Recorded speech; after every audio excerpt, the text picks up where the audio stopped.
ಇದೇ first time open ಆಗ್ತಿದೆ. ಎಷ್ಟು ದಿನಕ್ಕೆ ಓಪನ್ ಮಾಡ್ಬೇಕು ಸರ್ ಇದನ್ನ? ಇದೊಂದು 1 ವರ್ಷ. 1 ವರ್ಷ 10 ತಿಂಗಳೊಳಗೆ ರೆಡಿ ಆಗುತ್ತೆ. ಇದು ಚಾಕ್ ಏನಾದ್ರು ತರಬೇಕಿತ್ತಾನೆ ಇದನ್ನ ಓಪನ್ ಮಾಡಕ್ಕೆ? ಮಸ್ತ್ ಬಂದಿದೆ. ಇಲ್ಲೇ ಒಂದು ಕೋಲ್ ಏನಾದ್ರು ತಗೊಂಡು ಒಳಗಡೆ ಇಲ್ಲ ಓಪನ್ ಆಗುತ್ತೆ ಅಂತಂದೇನಿಲ್ಲ. ದಿನ ಆಯ್ತು ಇದನ್ನ ಇಟ್ಟು? ಹೆಚ್ಚು ಕಡಿಮೆ 11, 13, 14 ತಿಂಗಳಾಯ್ತು. ನೋಡಿ 14 ತಿಂಗಳು ಇದನ್ನ ಹಂಗೆ ಸ್ಟೋರ್ ಮಾಡಿಟ್ಟು ಇವತ್ತು ಓಪನ್ ಮಾಡ್ತಾ ಇದ್ದಾರೆ. ಇದೇನು ಅಂತ ಹೇಳ್ತಾರೆ. ನಾವು ಇವ್ರ ತೋಟಕ್ಕೆ ಬಂದಾಗ ತೋಟ ಅಷ್ಟೇ ನೋಡ್ತಾ ಇದ್ವಿ, ಇದನ್ನ ವಿಡಿಯೋ ಮಾಡೋಣ ಅಂತ ಹೇಳಿದಾಗ ಅಷ್ಟು ಇಷ್ಟಪಡಲ್ಲ ಬೇಡ ಅಂತ ಅಂದಾಗ ಅವರು ಇಲ್ಲ ಏನಕ್ಕೆ ಇಷ್ಟಪಡಲ್ಲ, ಜನ ಇದನ್ನ ನೋಡಬೇಕು, ಇದ್ರ ಬಗ್ಗೆ ತಿಳ್ಕೊಬೇಕು, ಇದ್ರ ಯೂಸಸ್ ತುಂಬ ಇದೆ ಅಂತ ಹೇಳ್ತಾ ಇದ್ರು. ಅವ್ರನ್ನೇ ಕೇಳೋಣ ಇದೇನಕ್ಕೆ ಓಪನ್ ಮಾಡ್ತಾ ಇದ್ದೀವಿ ಏನು ಅಂತ ಕೇಳೋಣ. ಹೇಳಿ ಸರ್ ಇದ್ರ ಬಗ್ಗೆ. ಎಲ್ಲರಿಗೂ ನಮಸ್ಕಾರ. ನಾಟಿ ಹಸು ಮನೇಲಿ ಇದು ಲಿಂಪಿ ಗಂಟು ಕಾಯಿಲೆ ಬಂದು ತೀರೋಗಿತ್ತು.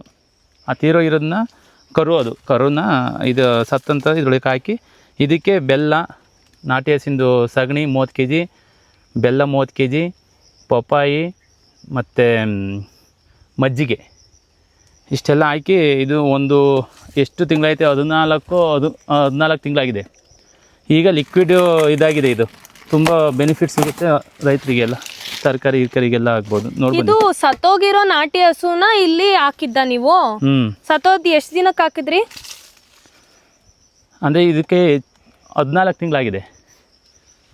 ಅಲ್ಲ ಅದು ತೀರೋಯ್ತಲ್ಲ, ತೀರೋದ ತಕ್ಷಣನೇ ತಂದು ಹಾಕಿದ್ರ ಅಥವಾ 2 ದಿನ 3 ದಿನ ಬಿಟ್ಟು? ಇಲ್ಲ ತೀರೋದ ತಕ್ಷಣ ಅದೆಲ್ಲ ತಗೋಬೇಕಲ್ಲ. ಮಜ್ಜಿಗೆ 30 ಲೀಟ್ರು, ಗಂಜಂ 30 ಲೀಟ್ರು, ತಪ್ಪೆ 35 kg, ಮತ್ತು ಬೆಲ್ಲ 35 kg, ಮತ್ತು ಪಪ್ಪಾಯಿ ಸ್ವಲ್ಪ ಸುಣ್ಣನೂ ಹಾಕಿದ್ದೀನಿ, ಸ್ವಲ್ಪ ಸುಣ್ಣ ಹಾಕಿದ್ದೀನಿ.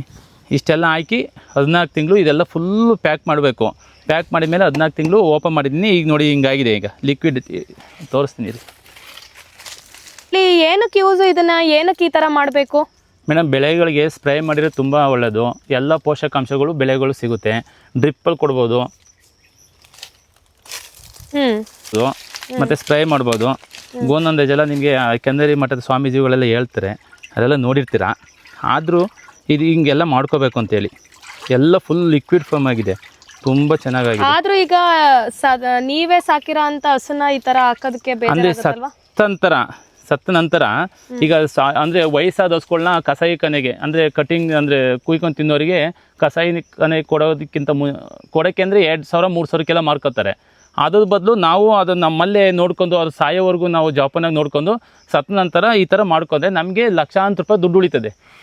ಹೊರಗಡೆಯಿಂದ ಕೆಮಿಕಲ್ ಗೊಬ್ಬರ ಮತ್ತು ರಾಸಾಯನಿಕ ಗೊಬ್ಬರ ಹಾಕೋ ತಪ್ಪುತ್ತೆ. ಸಾವಯವ ಕೃಷಿ ಮಾಡೋವಂಥವ್ರು ಮಾಡ್ದೋದಂಥವ್ರು ಸೊ ಇದೇ ಥರ ಮಾಡ್ಕೊಂಡ್ರೆ ತುಂಬ ನಮಗೆ ಬೆನಿಫಿಟ್ ತುಂಬಾ ಇದೆ ಗಿಡಗಳಿಗೆಲ್ಲ. ಮತ್ತು ತೆಂಗಿನ ಮರಕಾಲಿ ಮತ್ತು ಇನ್ನು ತರಕಾರಿ ಸೊಪ್ಪು ಎಲ್ಲಕ್ಕೂ ಇದನ್ನು ಯೂಸ್ ಮಾಡ್ಕೋಬೋದು. ಲಕ್ಷಾಂತರ ರೂಪಾಯಿ ದುಡ್ಡು ಉಳಿತಾಯ ಆಗುತ್ತೆ. ಲಕ್ಷಾಂತರ ರೂಪಾಯಿ ದುಡ್ಡು ಉಳಿಯೋಂಥದ್ದು ಇದು ನೋಡಿ. ಇದು ಎಷ್ಟು ಫರ್ಮೆಂಟೇಷನ್ ಆಗಿದೆ, ಎಲ್ಲ ಕರಗಿದೆ ಚೆನ್ನಾಗಿ. ಇದೆಲ್ಲ ಪಪ್ಪಾಯಿ, ಇದು ಅದೇನದು ಘಮ ಪಪ್ಪಾಯಿ ಪರಂಗಿ. ಅಯ್ಯೋ ನಾನೇನೋ ಕಾಲು ಅನ್ಕೊಬಿಟ್ಟೆ, ಹಸುದು ಕಾಲು. ಇಲ್ಲ, ಇದು ಎಲ್ಲ ಇದು ಸ್ವಲ್ಪ ದೊಡ್ಡ ಎಲ್ಬುಗಳು ಮಾತ್ರ ಉಳಿರ್ತದೆ. ಬುಡಿ ಪ್ರದಿ ಇದನ್ನ ಫಿಲ್ಟರ್ ಮಾಡ್ಕೊಂಡು ಪಪ್ಪಾಯ ಎಲ್ಲ ಹಾಕಿದ್ರ ಒಳಗಡೆ? ಪಪ್ಪಾಯ ಇದು ನೋಡಿ. ಇದು ಪಪ್ಪಾಯ ಕರ್ಗೆ ಇಲ್ಲ, ಮತ್ತೆ 1 ವರ್ಷ ಆಗಿದೆ. ಅದು ಕರಿಗಿ ಅಲ್ಲ, 14 ತಿಂಗಳಾಗಿದೆ. 14 ತಿಂಗಳಲ್ಲಿ ಅದೆಲ್ಲ ಫುಲ್ ಅದ್ರದ್ದು ಅಂಶ ಎಲ್ಲ ಬಿಡ್ಕೊಂಡಿರ್ತದೆ. ಕರ್ಗಲ್ಲ ಅದು? ಕರ್ಗುತ್ತೆ ಎಲ್ಲವ. ಅದೆಲ್ಲ ಹಸುದು ಮಾಂಸ ಎಲ್ಲ ಕರ್ಗೋಗಿರುತ್ತಾ? ಕರ್ಗೋಗಿದೆಲ್ಲ. ಇನ್ನೊಂದು ದೊಡ್ಡ ಕೋಲ್ ತೋರಿಸಿರ್ತದೆ. 14 ತಿಂಗಳಿಗೆ ಕರ್ಗದಲ್ಲ, ಏನು 9 ತಿಂಗಳಿಗೆ ಕರ್ಗ.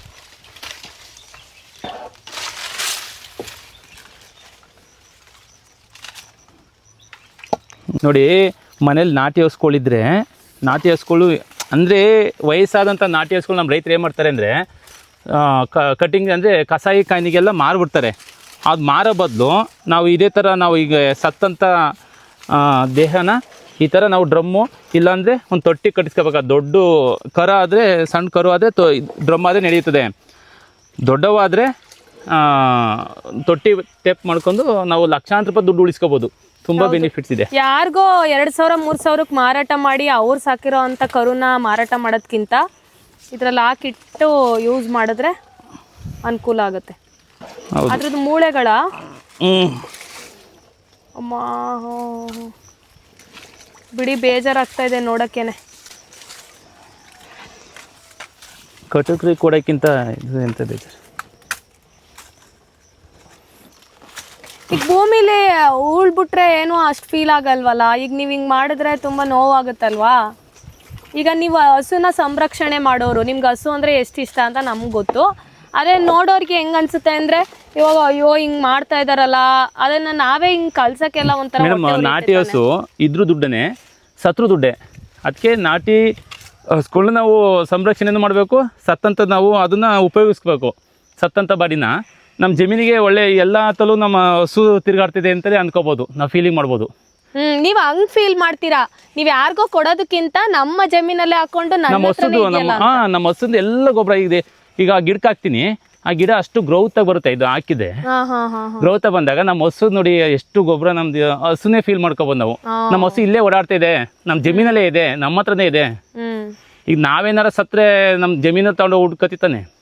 ಹೌದು. ಅವಾಗ ಇಲ್ಲಿ ನಮ್ಮ ತಾಯಿ, ನಮ್ಮ ತಂದೆ, ನಮ್ಮ ತಾತ, ನಮ್ಮ ಅಜ್ಜಿ ಹೀಗೆಲ್ಲ ಹೇಳ್ತೀವಲ್ಲ, ಹಂಗೆ ನಮ್ಮ ಹಸುನು ಸಹ ನಾವು ಚಿಕ್ಕದಿಂದ ಸಾಕಿ ಲಾಸ್ಟಿಗೆ ಮರಣ ನಂತರ ಈ ಥರ ಫೀಲಿಂಗ್ ಮಾಡ್ಕೋಬೋದು ಅಂತ.